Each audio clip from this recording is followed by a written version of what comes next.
Welcome back to the Crochet Crowd. So, my friends at yarnspirations.com. I'm your host, Mikey. Today is the weekend Speedy Crochet Throw. This is using 4 strands at one time with a really big hook, and this is a size P, Q, or 15 millimeter. What we want to do with this particular example, and you can only use 1 strand if you'd really like to, but the pattern has been designed to use 4 strands at the same time, pretending that it's 1. And what happens is that you're quadrupling the thickness of the yarns. Now I'm going to give you a little bit of a tip here. You'll notice that the different colors that they have, so A and B was the same color, C and D are different. So that's what's called as being marled. But I'm going to show you a little technique that I would consider of marling even more with Super Saver Ombre, and also mixing in just regular Super Saver as well. So let me give you that tip just in case you're interested. So on screen are 3 balls of Red Heart Super Saver Ombre that you can see, and the other one is just Red Heart regular yarn, and it's in the 1 color. What happens with these ombres is that there's 5 different tones per ball. So there's 5, 10, 15 colors plus the 1 here. And what happens is that as you're crocheting along and it's changing color, you'll notice that the blanket will also change color to match that. So you will see that this one blue will be phasing in and out of the colors that it has, but so will also be the other 2 colors. And so what's going to happen throughout the whole blanket is that you're going to have really interesting tones being applied, and it's completely random in that sense, and that's something that you can just decide to do. So let's go back to the pattern because I got to show you the crochet diagram next. On page number 2 is the crochet diagram, and once we get row number 1 done, rows number 2 through 7 is the repeat. So you got 2 rows of double crochet, you have these V-stitch combinations here, and then you also have then a row of double crochet. So once we get through this pattern, you'll just repeat then rows number 2 through 7 until the specified size. It says repeat the 2nd to the 7th row 7 more times, and then the 2nd and the 3rd row 1 time, and then that's it. And so then it's just an equally spaced border of single crochet around with 3 single crochets in the corner. So I'm going to begin. If you would like to change the size of this blanket, especially if you're using just 1 strand or maybe even 2, the multiple is 3 chains plus 9. So you'll say 3, 3, 3, 3, or if you're happy with the size, add 9 more and you'll have the perfect balance in order to maintain this pattern. Let's begin now. The pattern says to chain 66 if you'd like to maintain exactly what you see, but if you are changing the size like I am, just keep in the multiples of 3 plus 9. So you're just going to chain and just count those out. So it's going to be 1, 2, 3. So there's 1 multiple, and so you keep on doing that. So 1, 2, and 3.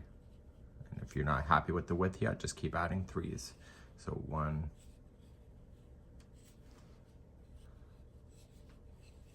2, and 3. So if you're happy with the width, if you're customizing it, just add 9 more on your own. So let's do that. So 1, 2, 3, 4, 5, 6, 7, 8, and 9.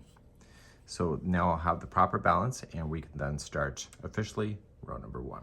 So row number 1, we're going to go 4th chain from the hook, so you're going to count it back. So count this one 1, 2, 3, and then this one here is the 4th. That's where you're going to start. And so you're going to double crochet, so wrapping. Make sure that you only leave 1 set of strands at the bottom and there's 2 sets on the top when you're going in. It will make the world of difference on how it looks in the end. So you're going to yarn over, pull through, and then yarn over, pull through 2, and yarn over, pull through 2. My strands coming out of the yarn ball, because the balls are so new, is a little bit more, has more tension to it. So you see me struggling. It's not the hook or the yarn, it's just the new balls. So wrap and do the next one. So just move along, and you're going to continue then to double crochet yourself all across your chain.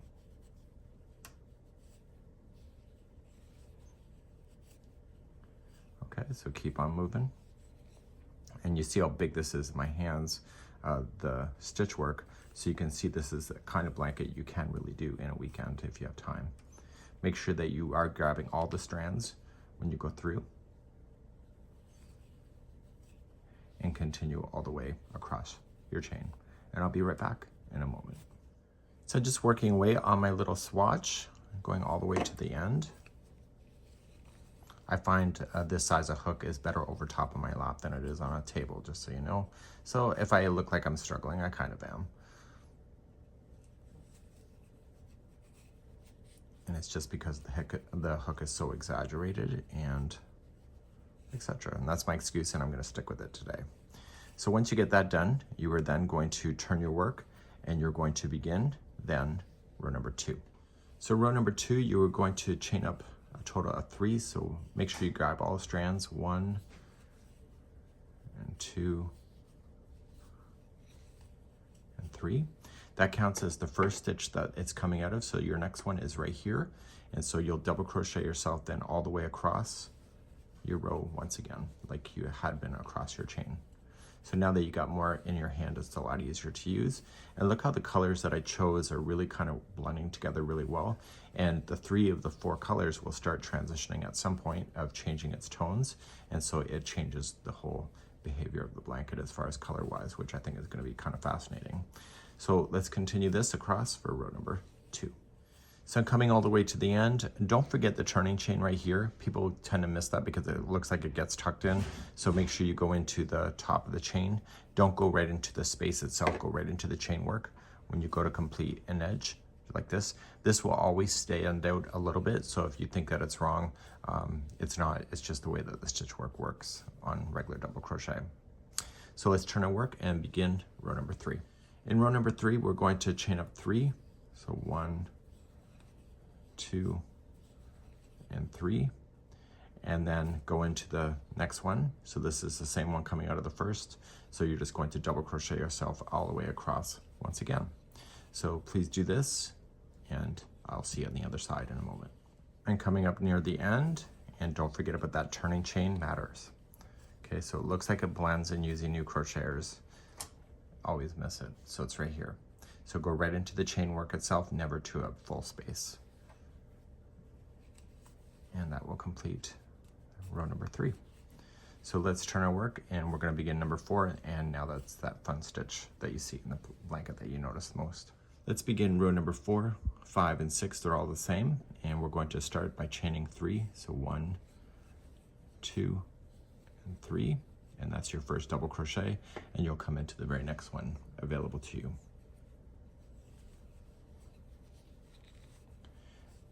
Okay, so your edging will always have 2 double crochets on each side, and then all that V stitches in the middle. So you're going to skip the next one and go right here, and you're going to double crochet.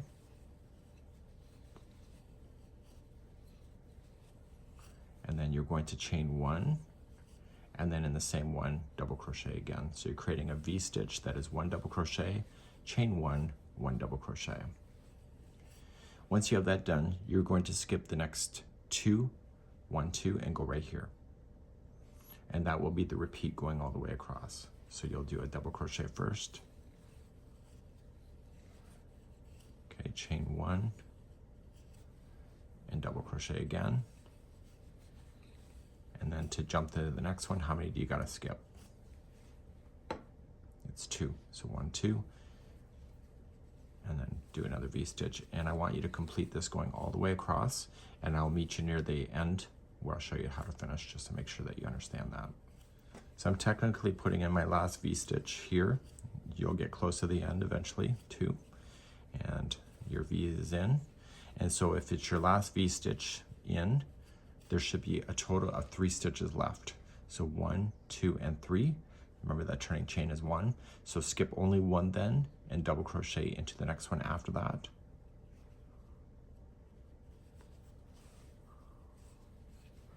And then double crochet into the turning chain.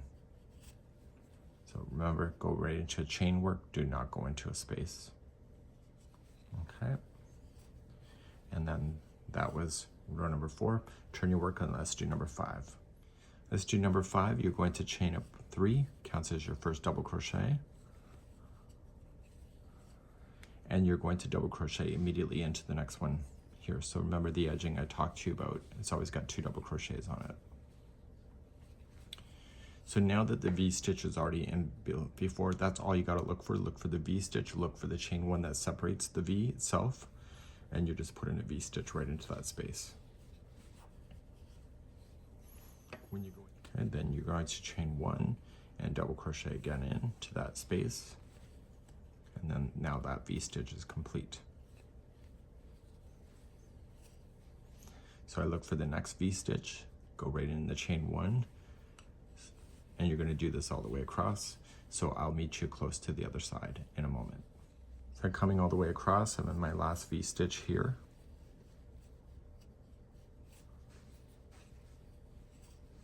One of my balls has a bit of tension to it, so it's kind of fighting me to come into my hook.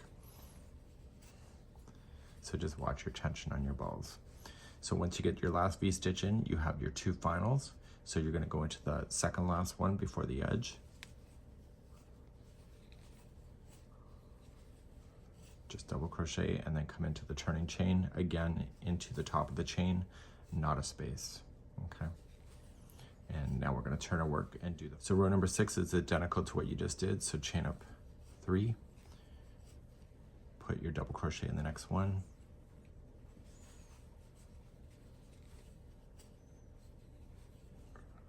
Okay. And then you look for your V-stitch again right here, and you're just going to slam another V-stitch in. So there's 3 rows in a row where the V-stitches are all lined up with each other. So once the first V is done, you just jump to the next one. So jump there and do that all the way across. I'll see you close to the other side in a moment. So I'm coming up close to the other side. The last V is in. So I got my 2 on the edge. So double crochet in the one before the edge and then into the turning chain. Okay, and so we have one more row to do before we start the repeat all over again from row number 2. So let's turn our work and begin row number 7. Row number 7 is the final of the repeat, and we're going to return back to doing the double crochets just solid across. And so let's get our hook ready, and we're going to chain 3. So 1, 2, and 3. And then every stitch is going to get something. So the next one is a double crochet.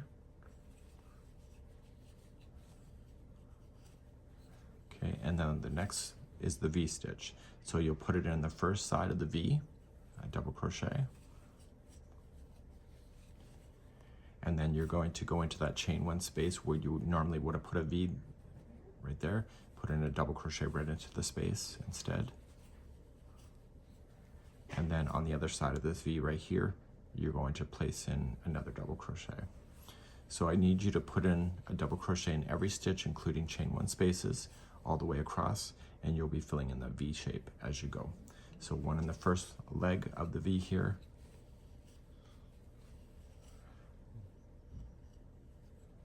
Okay, make sure you get all my strands. And next one is in the chain 1 space. I've gotten used to using this much yarn and hook in my hands. And then the next one here is in the top of the V.